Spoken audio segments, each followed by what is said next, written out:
Hello, class 9. I hope you all are doing very well and very healthy. তো তোমাদের আগের দিনে যে ক্লাসটা আমি নিয়েছিলাম তোমাদের ফার্স্ট চ্যাপ্টার জীবন ও তার বৈচিত্র্য, সেখানকার যেই 5 কিংডম ক্লাসিফিকেশন সেটা আমরা অনেকদিন আগেই শুরু করে দিয়েছি এবং আগের দিন আমরা ভার্টিব্রাটা অবধি আমরা পড়াশোনাটা করেছি। সেই ভার্টিব্রাটার আন্ডারে যেই শ্রেণী বা অধিশ্রেণীগুলো রয়েছে তাদের সমস্ত বৈশিষ্ট্যগুলো আজকে আমরা ক্লাসের প্রথমেই জেনে নেব এবং তারপরে যেটা করব সেটা হচ্ছে তোমাদের ক্লাস 9-এর সাঁতরার বইতেই জীবন ও তার বৈচিত্র্য চ্যাপ্টারের যেই কোয়েশ্চেন আনসারগুলো রয়েছে, এক্সারসাইজ যেটা রয়েছে সেটাকে আজকে আমরা কিন্তু সলভ করে নেব। তাহলে প্রথমেই আমরা তাড়াতাড়ি করে বৈশিষ্ট্যগুলো দেখে নিই। আগের দিন আমরা উপপর্ব ভার্টিব্রাটা অবধি পড়াশুনো করেছি। এখন এই উপপর্ব ভার্টিব্রাটা বা ক্রেনিয়াটার আন্ডারে যেই অধিশ্রেণী দুটি রয়েছে, অ্যাগনাথা এবং ন্যাথোস্টোমাটা, সেই দুটো দেখে নেব আগে। অ্যাগনাথার ক্ষেত্রে কি লেখা আছে দেখো, মুখে চোয়াল থাকে না, বহিঃকঙ্কাল থাকে না, যুগ্ম উপাঙ্গ থাকে না। খুব স্বাভাবিকভাবেই ন্যাথোস্টোমাটার ক্ষেত্রে ঠিক বিপরীতগুলো, অর্থাৎ মুখে চোয়াল, নাসারন্ধ্র, যুগ্ম উপাঙ্গ উপস্থিত।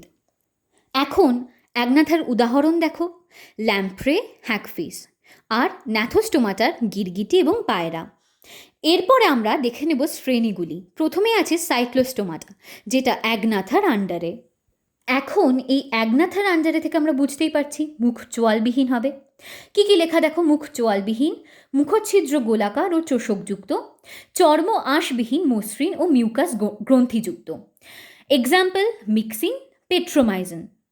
তারপরে যেগুলো রয়েছে 2 থেকে, সেগুলো সমস্ত কিছু ন্যাথোস্টোমাটার আন্ডারে। প্রথমেই আছে কন্ড্রিকথিস বা তরুণাস্থি বিশিষ্ট মাছ। কি কি দেখো, প্ল্যাকয়েড আঁশ, তরুণাস্থি দ্বারা গঠিত অন্তঃকঙ্কাল এবং মুখছিদ্র মস্তকের অঙ্কদেশে। এর পরবর্তী যেটা অস্থি বিশিষ্ট অস্টিকথিস, সেটার সাথে কি কি পার্থক্য আছে একটু দেখে নিই। তাদের দেহের আঁশগুলো সাইক্লয়েড, টিনয়েড, গ্যানয়েড, বীক্ষণিক আঁশ এবং তাদের অন্তঃকঙ্কাল কি দিয়ে তৈরি, অস্থি দিয়ে। আগেটা যেরকম তরুণাস্থি, এটা অস্থি, এবং তাদের মুখছিদ্র কোথায় অবস্থিত, মস্তকের সম্মুখ ভাগে। তাহলে 3টে পার্থক্য কিন্তু আমরা বৈশিষ্ট্য থেকেই পেয়ে গেলাম। উদাহরণ দেখো, কন্ড্রিকথিসের উদাহরণ হাঙর, টর্পেডো, আর অস্টিকথিস আমরা যেই মাছগুলো খাই, রুই মাছ, কাতলা মাছ। এরপরে আছে অ্যামফিবিয়া বা উভচর, যেরকম ব্যাং। কি কি হয় দেখো, তাদের চর্ম সিক্ত নগ্ন প্রকৃতির গ্রন্থিময়। গ্রন্থিময় শব্দটা তোমরা অ্যাড করে নাও। তারপরে লেখা দেখো শৈশবকাল জলে, তার বদলে লিখে নাও লার্ভা দশা জলে এবং পূর্ণাঙ্গ দশা স্থলে। আর অগ্রপদে 4টি, পশ্চাৎপদ পদে 5টি নখরবিহীন আঙুল থাকে, যেরকম কুনো ব্যাং এবং সোনা ব্যাং। সোনা ব্যাঙের বিজ্ঞানসম্মত নাম কি, রানা টাইগ্রিনা। এর পরের পেজে কি আছে দেখে নিই। এখানে প্রথমেই আছে রেপটিলিয়া বা সরীসৃপ, অর্থাৎ রেপটাইলস। কি কি আছে দেখো এখানে, দেহত্বক শুষ্ক এপিডার্মাল আঁশ দ্বারা আচ্ছাদিত, প্রতিটি পদে নখরযুক্ত 5টি করে আঙুল থাকে, আর অবসারণী ছিদ্র আড়াআড়িভাবে অবস্থিত। এটা তাহলে আন্ডারলাইন করে নাও। উদাহরণ কি কি, গিরগিটি, টিকটিকি। সরীসৃপ কারা, রেপটাইলস কারা, যারা বুকে ভর দিয়ে হাঁটাচলা করে। কেউটে সাপ, নাজা নাজা বা টিকটিকি, হেমিড্যাকটাইলাস ফ্লুভিডিটিস। তারপর কি আছে দেখো, অ্যাভিস বা পক্ষী। কি লেখা আছে দেখো এখানে, দেহ পালক দ্বারা আবৃত, অগ্রপথ ডানায় রূপান্তরিত, চোয়াল চঞ্চুতে রূপান্তরিত। আর কি হতে পারে, এদের অস্থি ব্র্যাকেটে লিখে নাও বাতা বতাসযুক্ত স্পঞ্জি প্রকৃতির, তাই এদেরকে বলা হয় নিউম্যাটিক অস্থি। উদাহরণ কি কি আছে দেখো, পায়রা, চিল। তারপরে কি আছে, ম্যামিলিয়া, ম্যামলস অর্থাৎ স্তন্যপায়ী। দেহ লোম দ্বারা আবৃত, স্তন গ্রন্থি থাকে যা স্ত্রী প্রাণীদেহের ক্ষেত্রে সক্রিয়, কর্ণছত্র ও পল্লব লোম উপস্থিত, ডায়াফ্রাম বা মধ্যচ্ছদ উপস্থিত থাকে, এটা তোমরা লিখে নাও। এছাড়া আরেকটা লিখতে পারো, দেহত্বকে নানা ধরনের আভ্যন্তরীণ গ্রন্থি থাকে, যেরকম জল লবণের জন্য ঘর্মগ্রন্থি থাকে, শ্বেত গ্রন্থি, সিবেসিয়াস গ্ল্যান্ড যেটা স্তন গ্রন্থি ইত্যাদি উপস্থিত। উদাহরণ কি কি হবে, গিনিপিগ, খরগোশ। তাহলে আমাদের সমস্ত বৈশিষ্ট্যগুলো পড়া হয়ে গেল। তাহলে চলো, তোমরা যেরকম দেখতেই পাচ্ছ আমার হাতে তোমাদের ক্লাস 9-এর সাঁতরার বইটা রয়েছে। তাহলে এখান থেকে সমস্ত এক্সারসাইজগুলো আজকে আমরা শুরু করে দিই। প্রথমেই তোমাদের যেগুলো রয়েছে মাল্টিপল চয়েস কোয়েশ্চেন্স, এমসিকিউগুলো। তার ফার্স্ট কোয়েশ্চেনটা আছে, ম্যান্ডিফেরা ইন্ডিকা কোন গাছের বিজ্ঞানসম্মত নাম। ইটস ভেরি ইজি, সবাই নিশ্চয়ই পারবে। আনসারটা কি হবে, option A, um. The second question, microsphere হলো প্রথম কোষীয় জীব, এটি কার উক্তি। কি কি অপশন দেওয়া আছে, ওপারিন, ফক্স, হ্যালডেন, পাস্তু। সবাই জানি আমরা এটার আনসার কি হবে, বিজ্ঞানী ফক্স। নাম্বার 3, which is যে প্রক্রিয়ায় খাদ্যস্থ স্থৈতিক শক্তি তাপ শক্তি রূপে মুক্ত হয় তাকে বলে, কি বলা হয়, শ্বসন, অপশন বি। নাম্বার 4, মহাকাশ গবেষণায় মহাকাশযানে কি রাখা হয়, পলিসাইফোনিয়া, ক্লোরেল্লা, সবুজ পাতা, ডায়াটম। আমরা পড়েছি কি রাখা হয়, ক্লোরেল্লা। নাম্বার 5 কোয়েশ্চেন, জীববিদ্যা ও পরিসংখ্যান বিদ্যা মিলে যে বিজ্ঞান সৃষ্টি হয়েছে তাকে বলে, বায়োমেট্রি, ইজ ইট বায়োনিক্স, প্রত্নজীববিদ্যা, অন্ধ্রবিদ্যা। What will be the answer, option A, biometry. আমি আশা করছি তোমরা যারা মন দিয়ে পড়াশোনা করেছো চ্যাপ্টারটা তারা সবকটা প্রশ্ন উত্তরই ঠিক দিচ্ছ এবং আমি বলার পর রাইট দিয়ে দিচ্ছ, তাই তো? যারা পারছো না তারা অবশ্যই তোমাদের কারেকশনগুলো করে নাও এবং আরেকটু ভালো করে চ্যাপ্টারটাকে পড়ো যাতে এমসিকিউগুলো কিন্তু ভালো করে লিখতে পারো। Number 6 and the last MCQ, which is দ্বিপদ নামকরণের প্রবক্তাকে। এটা তো অপশন দেখার দরকার নেই, চোখ বুঝে আমরা দিতে পারবো, বিজ্ঞানী Linnaeus, which is option C. তাহলে আনসারগুলো কি কি হচ্ছে, option A which is the second one will be option B fox, third one option B শ্বসন, fourth one option B chlorella, fifth one option A biometry, and the sixth one and the last one it is option C Linnaeus. Okay, তাহলে আমাদের MCQ গুলো করা হয়ে গেল। এরপর আছে তোমাদের কিছু শূন্য স্থান পূরণ করো, চলো দেখে নেওয়া যায়। প্রথমেটা কি বলছে, ব্যাকটেরিয়ার রাজ্য হলো ড্যাশ। একটু মনে করে দেখার চেষ্টা করো তো, কোন রাজ্যটা পড়ার সময় আমি তোমাদেরকে বলেছিলাম যে এই রাজ্যটার সঙ্গে আমার খুব খুব খুব ঘনিষ্ঠ সম্পর্ক, কারণ আমি মাইক্রোবায়োলজি অনার্স নিয়ে পড়াশোনা করছি। মনে পড়ছে, রাজ্য মনেরা, রাইট। যাদের মনে পড়েছে তারা লিখে নাও, যারা ভুলে গেছো আগের ভিডিওগুলো প্লে লিস্টে গিয়ে ঝটপট দেখে নাও। কি হবে আনসার, ব্যাকটেরিয়ার রাজ্য হলো Monera. The second one, spirogyra dash রাজ্যের অন্তর্ভুক্ত। কি হবে আনসারটা একটু ভেবে বলো তো, প্লান্টি। ইয়েস, যারা ভেবেছো প্লান্টি তারা অবশ্যই এখানে রাইট দিয়ে দেবে এবং প্লান্টি লিখে নাও। নাম্বার 3, ড্যাশ উপনিবেশ গঠনকারী শৈবাল। কি হবে বলো তো, একটা উপনিবেশ গঠনকারী শৈবালের নাম বলো, ভলভক্স। নাম্বার 4, হাঙর ড্যাশ শ্রেণীর অন্তর্গত প্রাণী। এটা আমরা আজকেই পড়েছি ভার্টিব্রাটার আন্ডারের শ্রেণীগুলো পড়ার সময়, একদম প্রথমেই আমরা এই শ্রেণীটা পড়েছি, কি নাম, কন্ড্রিকথেস, রাইট। পরেরটা বলছি চিংড়ি ড্যাশ পর্বের অন্তর্গত প্রাণী, সন্ধিপদ পর্বের অন্তর্গত প্রাণী। নাম্বার 6, দেহরোম দ্বারা আচ্ছাদিত ড্যাশ শ্রেণীর প্রাণী। এটা তো বলার কোনো অপেক্ষাই রাখছে না, কোন শ্রেণীর প্রাণীর গায়ে দেহরোম থাকে, নিজেদের দিয়ে রিলেট করিনি আমরা, ম্যামলস, স্তন্যপায়ীদের প্রায়। তাহলে তারপরেরটা কি বলেছে, এক স্থানে স্থির থেকে জীবদেহের অঙ্গ প্রত্যঙ্গ সঞ্চালনকে বলে ড্যাশ। কি বলা হয়, একটা নির্দিষ্ট স্থানে স্থির থেকে, আমি অনেকবার করে বুঝিয়েছি জিনিসটা, চলন, রাইট। এটা কারোর ভুল হবে না আমি জানি। তারপর এটা দেখো বলছে ড্যাশ হলো প্রথম কোষীয় জীব। কি হবে, microsphere will be the answer, লিখে নাও। তারপরেরটা বলছে ড্যাশ জীববিদ্যার সঙ্গে রসায়ন সহযোগে গঠিত হয়েছে। জীববিদ্যা কি, বায়োলজি, রসায়ন কি, কেমিস্ট্রি, তাহলে কি হবে আনসার, বায়োকেমিস্ট্রি। নাম্বার 10, ড্যাশ হলো উচ্চ ফলনশীল ধান, রত্না। এটাই আমার মনে পড়ছে, রত্না লিখে নাও তাহলে তোমরা আনসার, বা তোমাদের যদি অন্য কিছু মনে করে তাহলে সেটা লিখে নাও। তাহলে আনসারগুলো কি কি হলো আমি কি একবার বোর্ডে লিখে দিলে তোমাদের বুঝতে সুবিধা হবে? চলো আমি তোমাদের এমসিকিউ থেকে কি কি অপশনগুলো ছিল আমি একবার করে বোর্ডে লিখে দিই। One MCQ এর the first was option A, the second one was option B, third one was option B, fifth one option A, sixth one option C. Okay, দুই থেকে আমরা কি কি করেছি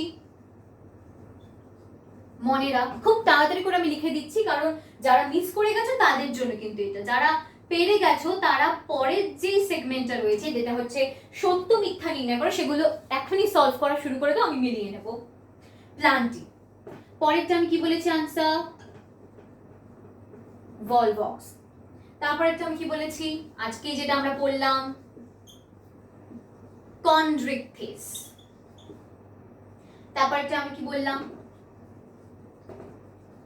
সন্ধিপদ। কাম অন গাইস, তোমরা এগুলো পেরেছো নিশ্চয়ই, খুব সোজা ছিল কিন্তু এখানকার কোয়েশ্চেন গুলো। তারপরে এটা তো আরো ইজি, ম্যামলস, স্তন্যপায়ী। তারপরে এটা কি বলছে, তারপরে এটা বলছে ও এটা তো সবচেয়ে সোজা বোধহয়, চলন, তারপর এটা হচ্ছে মাইক্রোস্ফিয়ার, তারপর একটা কি ছিল,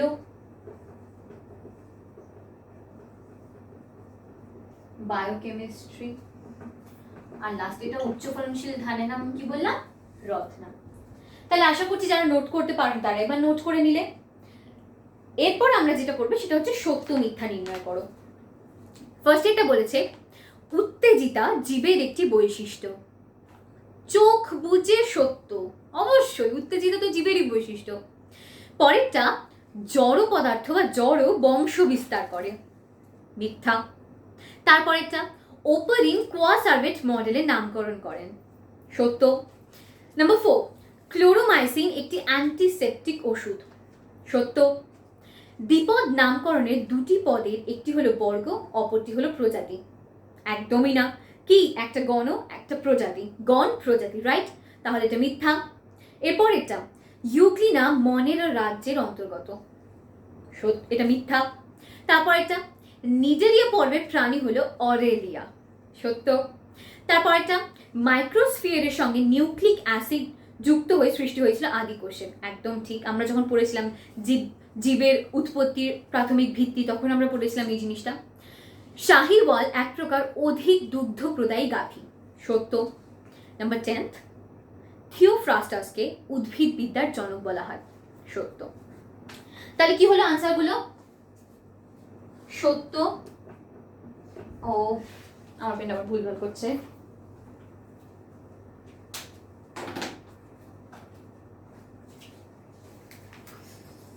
I need to change. সত্য, মিথ্যা। তারপর এটা কি বলেছিল, হ্যাঁ কোয়াসার্ভেট, রাইট। তারপর এটা বলেছিল ক্লোরোমাইসিন, রাইট। দেন ইট ওয়াজ বিপদ নামকরণ, মিথ্যা। ইউগ্লিনা, মিথ্যা। তারপর এটা বলছে Nigeria, right. Microsphere, right. Sahiwal, right. 1 2 3 4 5 6 7 8 9 10। তাহলে নাম্বার 1 নাম্বার 2 নাম্বার 3 এর সমস্ত কোয়েশ্চেনগুলো কিন্তু আমাদের সলভ করা হয়ে গেল। আমরা টোটাল কতগুলো সলভ করলাম, প্রথমে 6 দেন 10 দেন 10 মানে 26।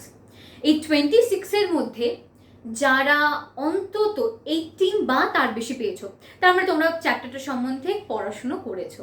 কিন্তু যারা 18 এর কম পেয়েছো তাদের কিন্তু চ্যাপ্টারটা আর একটু ভালো করে পড়াশোনা করতে হবে। আর যারা 10 এর নিচে পেয়েছো সব কিছু কাজ ছাড়ো, চ্যাপ্টারটাকে ভালো করে পড়তে বসো, কারণ চ্যাপ্টারটা তোমাদের একদমই পড়া হয়নি। খুব সোজা সোজা প্রশ্ন ছিল, রাইট। এরপরের যেগুলো রয়েছে একটি শব্দে বা একটি বাক্যে উত্তর দাও। ফার্স্ট কোয়েশ্চেনটা আছে ট্যাক্সোনমি শব্দটি প্রথম কে ব্যবহার করেন, আনসারটা কি হবে, অগাস্টিন পি দে কন্দোল, রাইট। তোমাদের বইতে লেখা আছে দেখো অগাস্টিন পি দ্য কন্দোল বলে, তো এটাই হবে আনসারটা, লিখে নাও। তারপরেটা কি লেখা আছে, মানুষের দ্বিপদ নাম কি, হোমোসেপিয়েন্স সেপিয়েন্স। লিনিয়াসের হায়ারার্কিতে কটা ধাপ ছিল, 7টা। ইফ ইউ রিমেম্বার 7টা ধাপ কি কি ছিল, কার মনে আছে, যার মনে আছে সে একবার খাতায় পাশাপাশি লিখে ফেলো, যার মনে নেই তারা লিখে নাও। রাজ্য উইচ ইজ কিংডম, পর্ব ফাইলাম, শ্রেণী ক্লাস, বর্গ অর্ডার, গোত্র ফ্যামিলি গণ, genus and the last one প্রজাতি স্পিসিস। এই 7টা ধাপ ছিল। তারপরে তো কি বলছে, রাজ্য ফাঞ্জির একটি বৈশিষ্ট্য উল্লেখ করো, কি লেখা যেতে পারে, এটা সহজই নয়, লিখতেই পারি আমরা। রাজ্য ফাঞ্জির বৈশিষ্ট্য তো আমরা এখান থেকে পড়েছি, এই যে এদের পুষ্টি প্রক্রিয়া কি কি প্রকৃতি, স্যাপ্রোজোইক, প্যারাসাইটিক, সিম্বায়োটিক, এরা মৃত জৈব বস্তুর উপর জন্মায়, এদের দেহে কলা গঠিত হয়নি, এটাও লিখতে পারো। এনিথিং যেগুলো আমরা পড়েছি তার মধ্যে থেকে। কেঁচো কোন পর্বের প্রাণী, অ্যানিলিটা। বাদুড় কোন শ্রেণীর প্রাণী, ম্যামিলিয়া। জীবেদের 5 রাজ্য শ্রেণীবিন্যাস কে প্রবর্তন করেন, বিজ্ঞানী হুইটেকার। কণ্টকতকি পর্বের যেটা হচ্ছে আমাদের কণ্টকতকি মানে কণ্টকতকি একাইনোডার্মাটা, রাইট, একাইনোডার্মাটা, আমি টার্মটা মনে করতে পারছিলাম না। তো একাইনোডার্মাটা পর্বের একটি প্রাণীর উদাহরণ দাও, কি হবে, তারা মাছ। একটি অপচিতি বিপাকের নাম লেখো, রেচন, শ্বসন, এনিথিং, যেটা যেটা লিখতে ইচ্ছা করবে সেটা লিখে দাও। কোন বিজ্ঞানে জীবাণু সম্পর্কে আলোচনা করা হয়, মাই ভেরি ওন মাইক্রোবায়োলজি, তাই তো। তাহলে আনসারগুলো কি কি হলো আমি একবার এখানে লিখে দিই।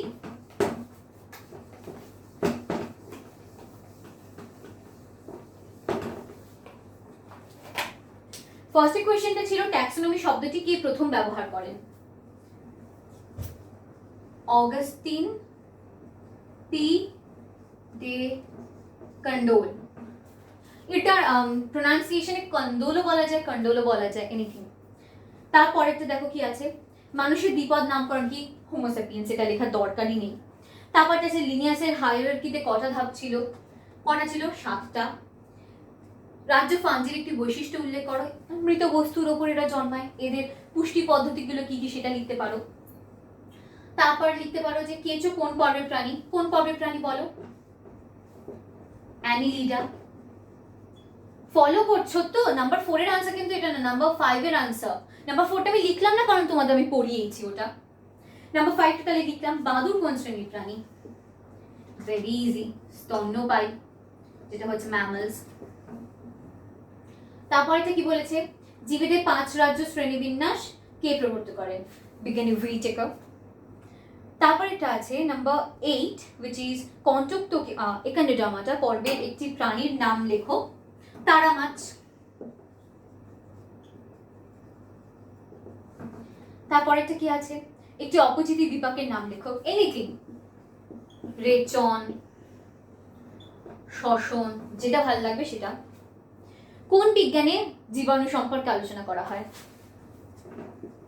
It is microbiology. এরপরে যেগুলো রয়েছে সংক্ষেপে উত্তর দাও এবং দীর্ঘ উত্তর ভিত্তিক প্রশ্ন, সেগুলো তো ক্লাসে আলোচনা করা সম্ভব নয়। তোমরা যদি এই কোয়েশ্চেনগুলো আনসারটা নিজেদের খাতায় লেখো, লিখে আমাদের যে টেলিগ্রাম চ্যানেলটা রয়েছে তোমাদের জন্য, যেটা খোলা হয়েছে, কেউ যদি না জয়েন করে থাকো এখনো, তাহলে অবশ্যই ডেসক্রিপশন বক্সে লিঙ্কটা পেয়ে যাবে, সেখান থেকে জয়েন করে যাও। সেই চ্যানেলে এসে তার ডিসকাশন গ্রুপে তোমরা আমাকে কিন্তু এই কোয়েশ্চেন আনসারগুলো খাতায় লিখে ছবি তুলে পাঠাতে পারো। আমি কারেকশন করে দিতেই পারি তোমরা যদি চাও, কারণ এগুলো ক্লাসে সেভাবে কিন্তু আলোচনা করা সম্ভব না, যেহেতু এগুলো 2 মার্কস অ্যান্ড 5 মার্কসের কোয়েশ্চেন। তাহলে আমাদের জীবন ও তার বৈচিত্র্য the first chapter is complete, শেষ হয়ে গেল। আমি এত আস্তে আস্তে পড়াচ্ছিলাম তোমাদেরকে ধরে ধরে প্রত্যেকটা জিনিস, যে আমি একটু নিজেই ভাবছিলাম যে শেষ হবে কিনা, এই চ্যাপ্টারটা কবে দিয়ে শেষ হবে। Finally it's over. এই চ্যাপ্টার প্রচুর ইনফরমেশন ছিল, তোমরা খাতায় আশা করছি নোট করেছো। সকলের বৈশিষ্ট্যগুলো লেখা ছিল, কোন শ্রেণীর আনসারে আরও কী কী রয়েছে, সব কিছু তোমাদের মনে রাখতে হবে ফাইনাল এক্সামে যখন গিয়ে লিখবে। তো এই চ্যাপ্টার থেকে তোমাদের যদি কোনো ডাউট থাকে, if any, feel free to ask me. যেখানে ইচ্ছা জিজ্ঞেস করতে পারো, এই কমেন্ট বক্সে জানাতে পারো আমাকে, বা টেলিগ্রাম চ্যানেল তো রয়েছে সেখানে এসে জানাতে পারো। শুধু এটাই বলবো যে কোনো ডাউট থাকলে আমাকে জানাও এবং চ্যাপ্টারটাকে ভালো করে মন দিয়ে পড়াশোনা করো। এর পরের চ্যাপ্টারটা আমরা পরের দিন থেকে স্টার্ট করে দেবো। ওকে, বাই।